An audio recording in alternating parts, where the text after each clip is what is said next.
Hi folks, today's video is prompted by a tweet that has kind of stirred up a little bit of a conversation in the D&D and Tabletop RPG Twitter, and that's, do you need real world issues like racism and homophobia and just general bigotry in your tabletop RPGs?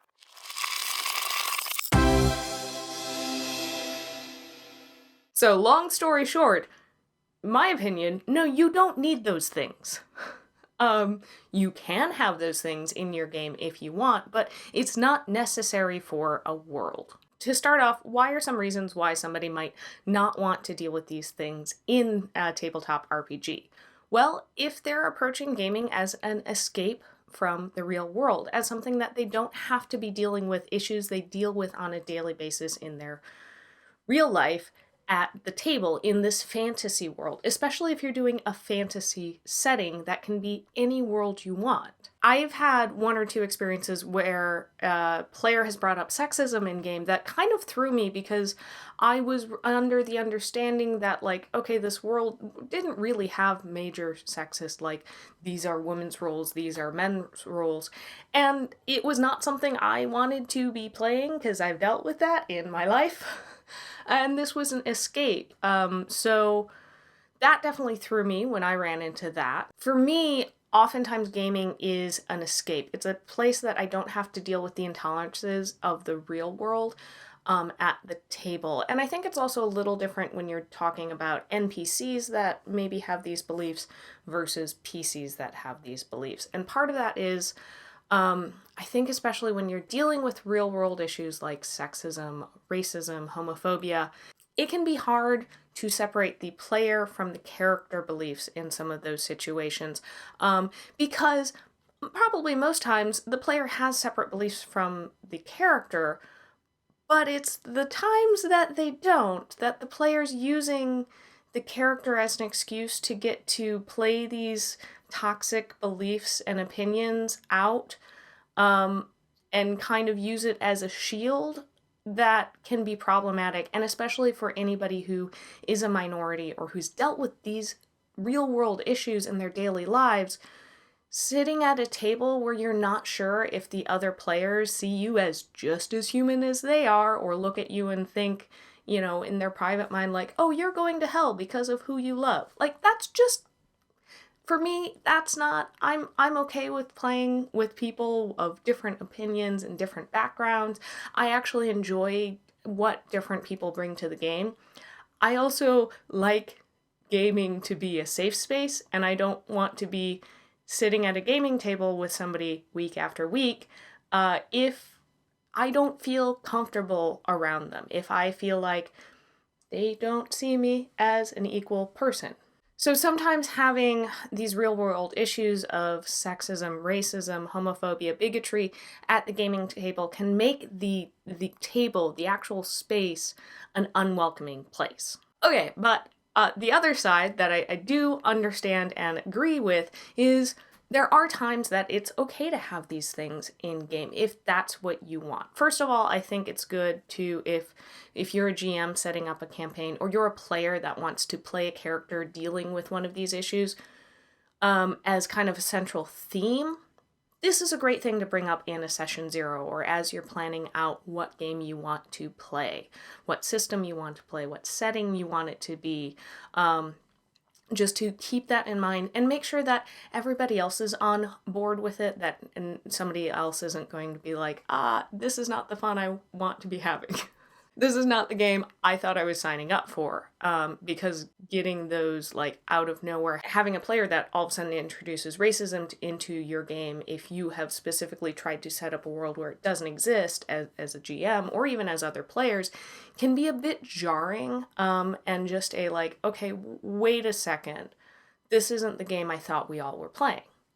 If that happens, I think it's a good point to kind of do a check-in, like say, hey, I'm not comfortable with this, or I am comfortable with this. I just want to set some ground rules of, you know, how far I'm okay going with this. So one of the reasons that you might want to include some of these real world issues into your game is it can be cathartic, because you can tackle some of these issues and maybe solve, or maybe solve, it might be a big world, but you can confront characters, NPCs, fellow PCs that have these beliefs and possibly do something about it that maybe you can't do in your real life. Like, there have been times that I have overheard people saying super intolerant, horrible things that kind of make me want to scream and possibly punch them in the face. I'm not going to do that in the grocery store for many reasons. But if there's a, like, horrible tyrant that has set up this, like, caste system and stuff like that, maybe you can go and topple that and change everything, you know, or even if it's just standing up to that NPC and telling them how wrong they are. Hey, maybe that's something that you don't feel comfortable doing in your real life with the people that you deal with. And sometimes there's that nice learning moment or like trial and error thing that roleplay allows, of playing through it, seeing how it goes, and then taking what you learn from that and implementing it into your real life of, oh, okay, maybe I'll try approaching it this way, see how that goes in game, and then using that for the next time you hear somebody say something super intolerant, and speak up. Use what you've learned in game to actually help positively affect your life as well as other people's lives. You also might want to explore it and kind of use it as a way to empathize. Try walking a mile in somebody else's shoes. Now this is also not saying, well, I played a half-orc, so I understand what it is to be a minority and dealing with that intolerance. There is definitely a difference between playing an RPG and actual life experience. Like, don't keep that in mind. But you're able to try putting yourself in somebody else's shoes in that kind of situation to understand and kind of expand, empathize, try and understand what it might be like for somebody who does have to deal with some of these intolerances on a day-to-day basis. For me, I think the one time that people try to argue including whatever it is in their game, if everybody else at that game table does not want to have it, is the historically accurate argument. That argument just rubs me wrong. It makes me so angry, especially if you're playing a fantasy game. If there are dragons, I'm sorry, you can get rid of sexism or racism.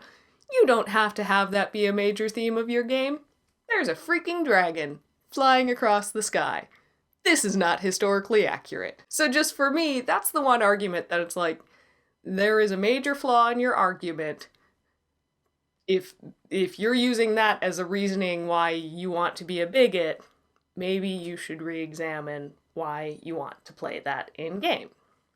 And I think that's what, for me, ultimately it gets down to is, why do you want to have this in your game? What is the intention behind it? And most of the people I've gamed with have been good intentioned if they've wanted to explore those elements. They've wanted it as a catharsis of like, I get to punch somebody in the face who's being an asshole to me, and I can't do that in the grocery store. Or I want to try and empathize, try and put myself into a different situation than what my current one is, because, hey, roleplay, that's the joy and wonder. If you're using it as an excuse to be a jerk to other people you're playing with, guess what? I don't want to play with you. And I bet there are a lot of other people that don't want to play in your game as well. So ultimately, for me, I think it comes down to two things. What everybody wants out of the game, if they want it to be something that they can have be cathartic, or if they want it to just be an escape. And then the second thing is why. What are your intentions for including this in the game? All right, so there you go. I'm sure there's probably going to be lots of discussion on this video. Please keep it civil in the comments below. But I'd love to hear maybe an example of how you've had a positive experience of having real world issues appear in your game and maybe how it's been done well. Love to hear those down in the comments below. A big thanks to our patrons, especially Joan. If you want to support our channel, you can head over to our Patreon page and check out the perks of being a patron.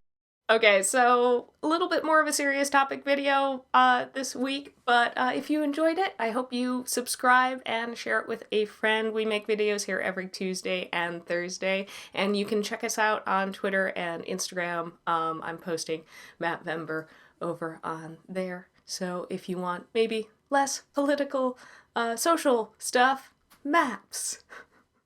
Alright, I'll see you next time on Roll for Initiative. Bye!